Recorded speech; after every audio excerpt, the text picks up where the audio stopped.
Hello students. आज हम अनुक्रम सह श्रेणी का पार्ट 6 लेकर आए हैं और आज का जो टॉपिक है गुणोत्तर श्रेणी।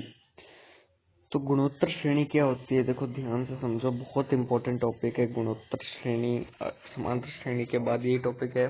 वैसे तो एक और श्रेणी होती थी हरात्मक श्रेणी, पर वो जेईई से भी हट गई है और आपके एनसीईआरटी में भी वो है नहीं, तो इसलिए हम उसको तो नहीं करेंगे।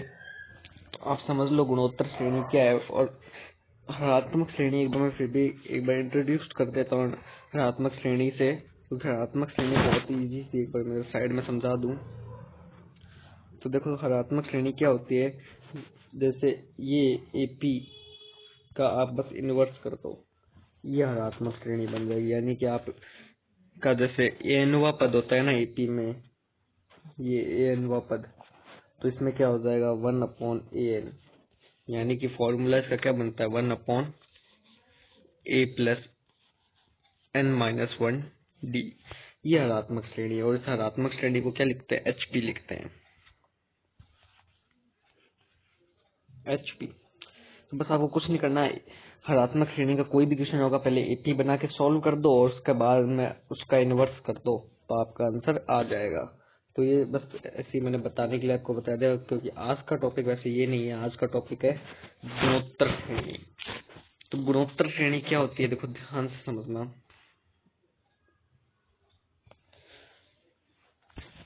गुणोत्तर श्रेणी जो होता है ना, अशून्य संख्याओं का एक अनुक्रम होता है। अशून्य संख्याओं का एक अनुक्रम होता है जिसमें किसी भी पद का उसके अगले पद से अनुपात अचर रहता है। इसे क्या बोलते हैं, इसे वो सार्वनुपात बोलते हैं। तो देखो कहने का तात्पर्य क्या है कि जैसे हमारे पास कोई एपी है, सॉरी जीपी है। जीपी क्या है, A1, A2, A3, A4, A5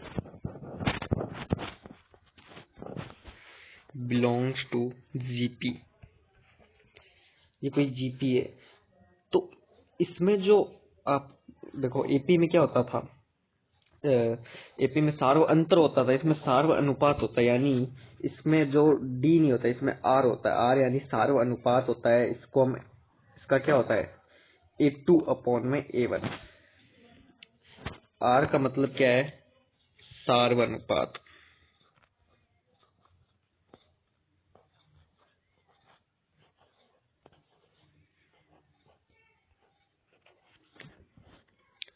यानी कि ऐसी जीपी जिसमें आप का जो सार्व अनुपात होता है, यानी A2/A1, दूसरे पद में पहले पद का भाग दो, तीसरे पद में दूसरे पद का भाग दो, तो आंसर क्या आता है, मतलब जो भी आएगा वो सेम होता है, तो इसे सार्व अनुपात कहते हैं। तो अब देखो ये क्या होता है, ध्यान से समझना एकदम बातों को। सार्व अनुपात को अगर इंग्लिश में बोलना जाए तो कॉमन रेशियो बोलते हैं।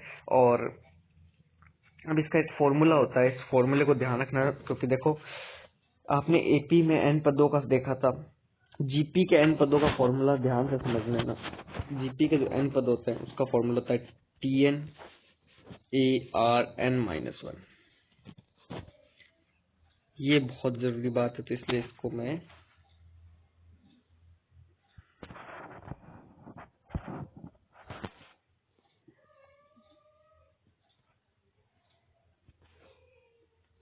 तो ये एकदम हो गया। TN का फॉर्मूला क्या है, ARN-1। तो देखो इससे क्या होगा कि आप है ना जीपी का कोई पद निकाल लोगे। अगर आपको ए पता है, आर पता है, एन पता है, तो आप जीपी का कोई भी पद आराम से निकाल लोगे। तो अब इसमें समझाने लायक और कोई बात नहीं, आप सीधा क्वेश्चन पे करते हैं। क्वेश्चन से ही आपको सारी बातें क्लियर हो जाएंगी।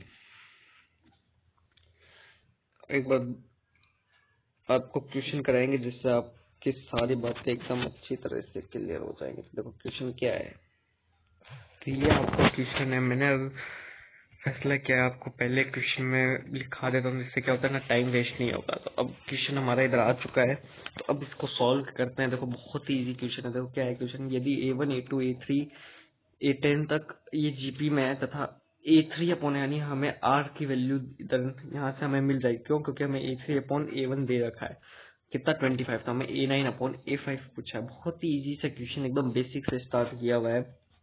तो देखो आपको क्या दे रखा है,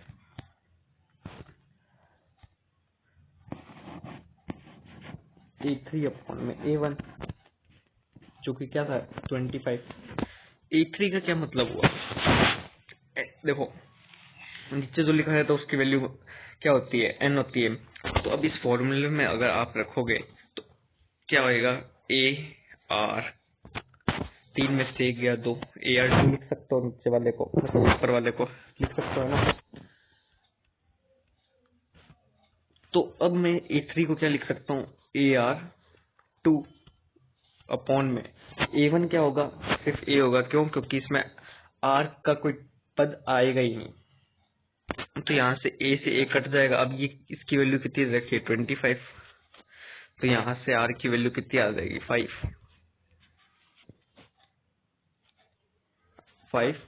हाँ, स्क्वायर रूट है तो 5 और -5 दोनों आएगी। इस बात का ध्यान रखना, ऐसा नहीं कि आप सिर्फ एक ही पद लिख दो, हाँ हमारा आंसर हो गया, तो ऐसा आपका गलत हो जाएगा। इस बात का आपको ध्यान रखना है। अब R की वैल्यू पता चल गई तो अब आंसर तो बहुत इजी हो गया। तो अब देखो कैसे करना है, ध्यान से समझो। नेक्स्ट पेज लेते हैं।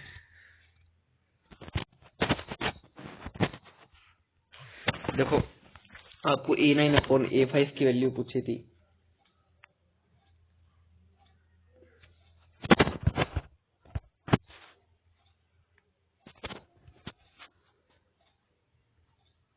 A9/A5 की वैल्यू पूछी, इसको क्या लिख सकते हो, AR8 को क्या लिख सकते हो, AR4। A से A कैंसिल हो गया, R4 से ये चला गया, 4 आ गया। यानी आपको R4 की वैल्यू बतानी है।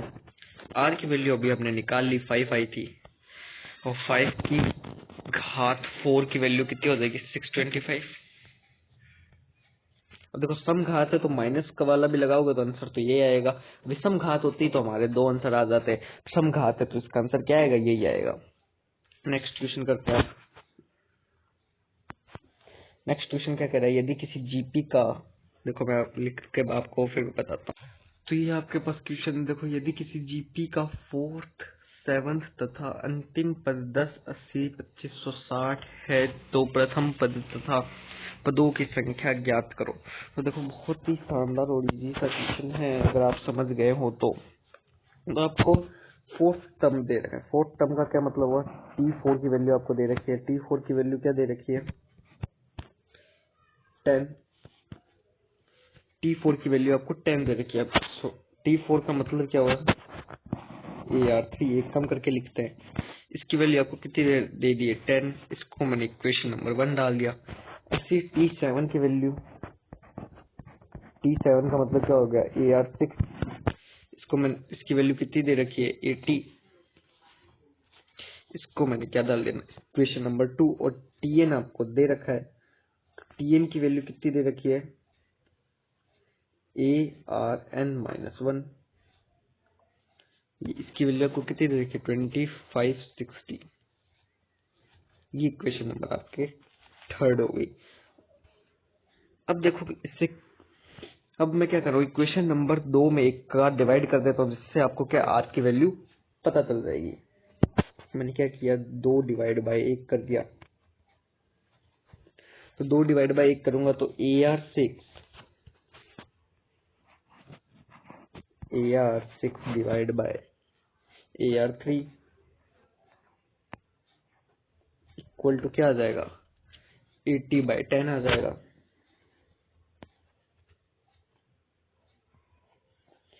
ये ऐसे कट गया, यहाँ से ये कट गया, यहाँ से ये कट गया, यहाँ से ये कट गया। R³ की वैल्यू कितनी आ गई, 8। तो यहाँ से R की वैल्यू क्या आ जाएगी, 2 आ जाएगी। अब इस R का मान मैं समीकरण नंबर 1 में रख देता हूँ। इस R का मान मैंने किस में रख दिया, समीकरण नंबर 1 में रख दिया। समीकरण नंबर 1 आपकी क्या थी, T4 वाली थी। T4 वाले में इसका मान रख दूंगा तो आपका आंसर क्या आ जाएगा, देखो AR की वैल्यू 2 है, यानी 2 का क्यूब इक्वल टू 10। तो ये कितना हो जाएगा, 8A इक्वल टू 10। तो यहाँ से A की वैल्यू क्या आ जाएगी, 5/4। अब हमारा सारा काम हो गया, ए की वैल्यू पता चल गई, आर की वैल्यू भी अब हमें पता चल गई। अब हमें क्या करना है, समीकरण 3 को ध्यान में रखो। समीकरण 3 क्या है, हमारी एन वाली समीकरण, क्योंकि हमें एन का मान चाहिए। तो अब समीकरण 3 में आओ। समीकरण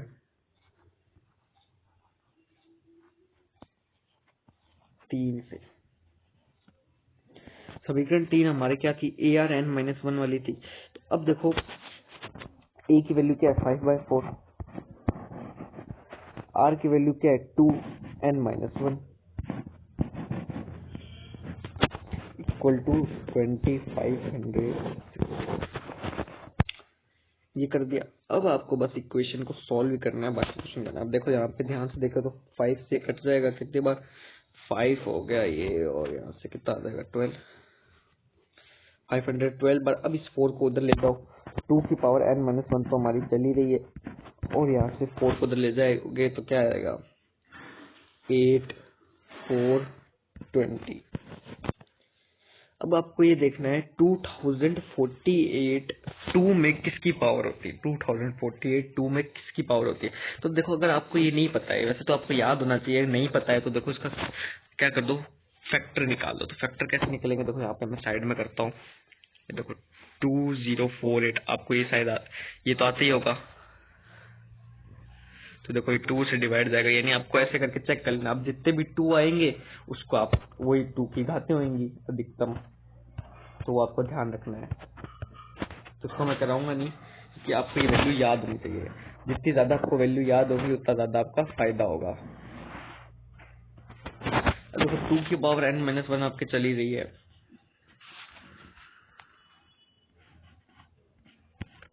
ये होता है 2 की वैल्यू 11। तो यहाँ से आपका आंसर क्या आ जाएगा, n-1 इक्वल टू 11,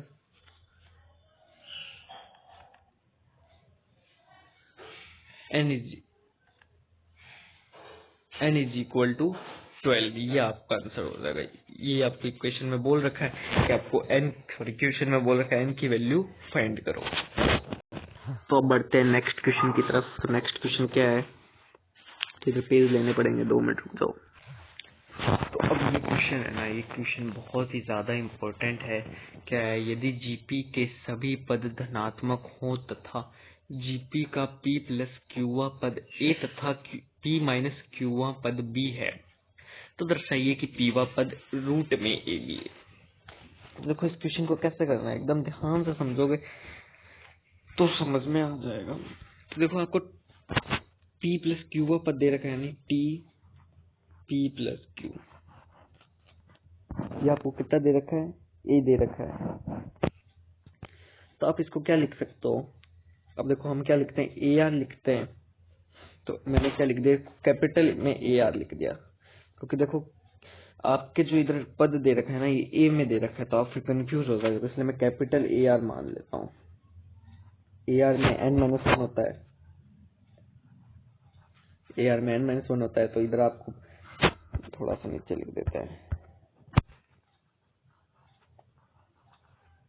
तो यहाँ पे क्या आ जाएगा, p plus q minus 1 equal to, ये आपके समीकरण नंबर 1 हो गई। फिर आपको p माइनस क्यू पद दे रखा है, कितना b, इसे क्या लिख सकता हूँ, A R p minus q equal -1 equal to b। ये इक्वेशन नंबर आपके 2 हो गई। अब मैं क्या कर रहा हूँ, आपको और भी क्या कुछ दे रखा है क्या, आपको टी पीवा पद के बारे में कुछ कह रखा है। टी पीवा पद भी मैं इधर सपोज कर लेता हूँ,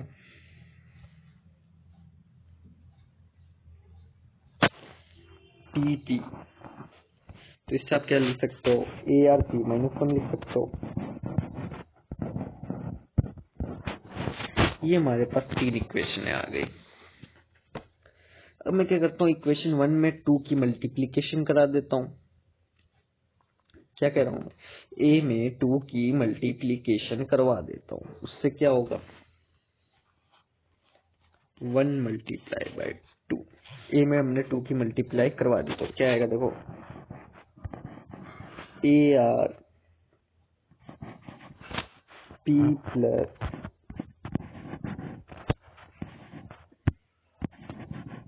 Q minus 1 into AR P minus Q minus 1 equal to AB हो जाएगा।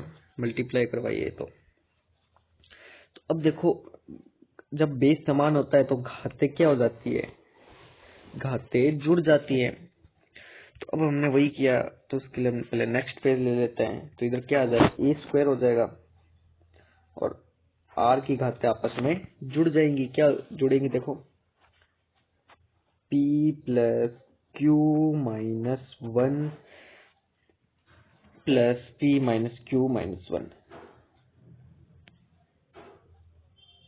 इसकी वैल्यू आपको गिवन है ए बी। अब देखो P से P चला गया, Q से Q चला गया, सॉरी P से P नहीं गया है। तो अब देखो यहाँ पे क्या होगा, Q से Q कट हो जाएगा। Q से Q कट हो जाएगा तो यहाँ पे वैल्यू क्या आ जाएगी, ए स्क्वायर P 2 बार है, ए स्क्वायर P 2 बार है तो R की वैल्यू क्या आ जाएगी, 2P माइनस 2, 1 भी तो 2 बार है, इक्वल टू AB। ठीक है, ये हो गया। अब मैं क्या करता हूँ, देखो इन दोनों हाथों में से 2 को बाहर निकाल लेता हूँ। तो इधर क्या बन जाएगा, AR P minus 1 equal to 2 equal to AB। 2 बाहर निकालेंगे, 2 कॉमन लेके, तो क्या बन जाएगा, इधर से 2 कॉमन आ गया और उधर से 2 कॉमन आ गया और वो बाहर निकल के P माइनस 1 हो गया, इधर इधर 2 बन गया। अब देखो AR P माइनस 1 क्या था आपका, AR P minus 1 T P हुआ पद था और इसका स्क्वायर कर दिया हमने, तो T स्क्वायर पीवा पद इक्वल टू AB। तो यहाँ से T पीवा पद हमें जो सिद्ध करना था वो हमने कर दिया रूट में AB। तो ये क्वेश्चन बहुत ही ज्यादा शानदार था, इसलिए इस क्वेश्चन को ध्यान से समझ लेना, बहुत काम का क्वेश्चन है और बहुत काम आएगा। अब एक इम्पोर्टेंट रिजल्ट याद रखो जो कि बहुत ही ज्यादा जरूरी है। वो क्या है इम्पोर्टेंट रिजल्ट, नोट में डाल के लिख लो। नोट क्या है, नोट कि ए बी सी 3 संख्या जीपी में, जैसे हमने एपी में किया था वैसे जीपी में अगर 3 संख्या है तो उसमें क्या होता था, बीच वाली संख्या का दुगना पहली और अंतिम संख्या का योग के बराबर होता था। पर इसमें क्या होगा, इसमें इन दोनों संख्याओं क्या होगा, ये जो बीच वाली संख्या है ना, इसका वर्ग पहली और तीसरी संख्या के गुणनफल के बराबर होता है। ये बहुत बहुत बहुत ज्यादा जरूरी बात है कि कोई ए बी सी 3 संख्या जीपी में है तो बीच वाली संख्या का वर्ग पहली और तीसरी के गुणनफल के बराबर होता है। ये बहुत बहुत बहुत ज्यादा जरूरी है, इसलिए एकदम ध्यान से समझ लेते हैं इस बातों को। और एक और बात कि यदि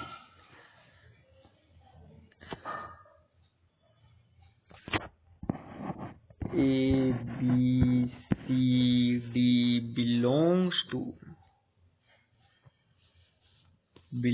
टू जीपी,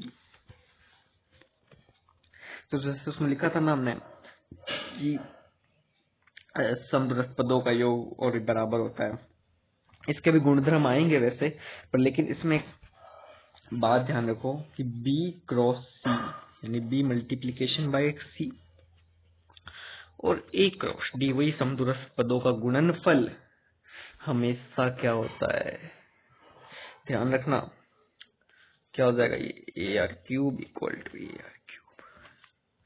ये बात बहुत जरूरी है, एकदम नोट करके लिख लो कहीं पे, जिससे आपको समझ में आ जाएगी बातें। तो आज की क्लास में इतना ही। कल का जो हमारा टॉपिक है वो बहुत ही ज्यादा इम्पोर्टेंट होने वाला है, क्योंकि कल जो हम करने वाले हैं जीपी के एन पदों के योग के बारे में सीखने वाले हैं। हालांकि आज की क्लास काफी ज्यादा छोटी है, उसके लिए मैं माफी चाहता हूँ, पर लेकिन अगली क्लास में मैं आपको बता दूं कि हम जीपी के एन पदों का योग का सूत्र और एन पदों से उत्पन्न होने वाले जितने भी सवाल हैं उन्हें करेंगे, समझेंगे, जानेंगे, पहचानेंगे। तो आज के लिए बस इतना ही, फिर मिलते हैं हम नेक्स्ट पार्ट में। तब तक के लिए बाय बाय, थैंक यू। यहाँ तक आपने अगर देखा है तो समझ में आया होगा आपको बातें, और जिसने भी अभी तक इससे पहले के पार्ट नहीं देखे तो जाके जरूर देखें।